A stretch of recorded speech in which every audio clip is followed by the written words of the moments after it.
My brother called me selfish for refusing our father's $2 million inheritance. Then I showed him the envelope, which silenced him completely.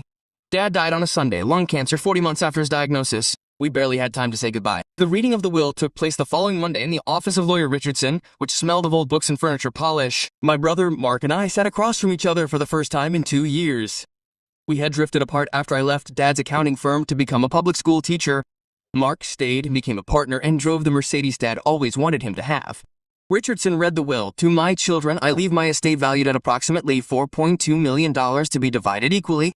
$2.1 million for each life-changing sum. Mark was already calculating. I could see investment properties in his eyes, maybe that lake house he'd been eyeing. But then Richardson slid an additional envelope across the table for me. His father left specific instructions that only you should receive it. Dominique. I opened it that night in my tiny apartment. The one Mark called a shoebox in a bad neighborhood. Inside was a letter in Dad's shaky handwriting from his last weeks. Dominique, by now you know about the money. I need you to understand something I've never told anyone. When you left the company 5 years ago, I was furious. I thought you were throwing away everything I built for you. But last month, I ran into your school principal at the hospital and he couldn't stop talking about you. About how you stayed 3 hours after school every day tutoring kids who were failing, how you spent your own money on materials, how you convinced Tommy Richardson, yes, the lawyer's son, not to give up.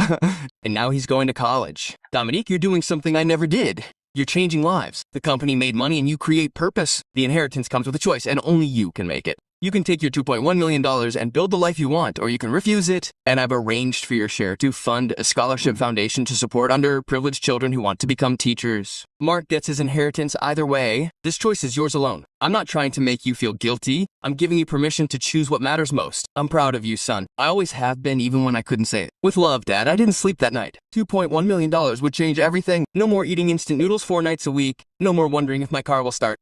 I could buy a house, travel, maybe even start a family without the constant anxiety about money. But I kept thinking about Jose, Maria, Carlos coming to class hungry, Jason and Tyrell, who had more potential than resources. Mark called the next morning. Richardson said, you're refusing the money. You've lost your mind. This is our father's legacy. It's Dad's legacy, I said calmly. Just not the one you think. He showed up at my apartment in less than an hour, furious. This is ridiculous, Dominic. You're being selfish, making a grand gesture to prove you're morally superior to me. That's when I handed him the letter and watched his face change as he read.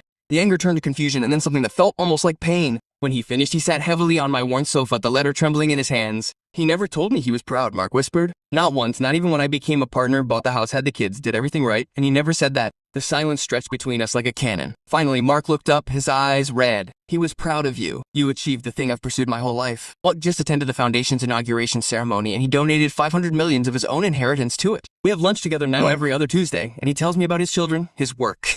I tell him about my students.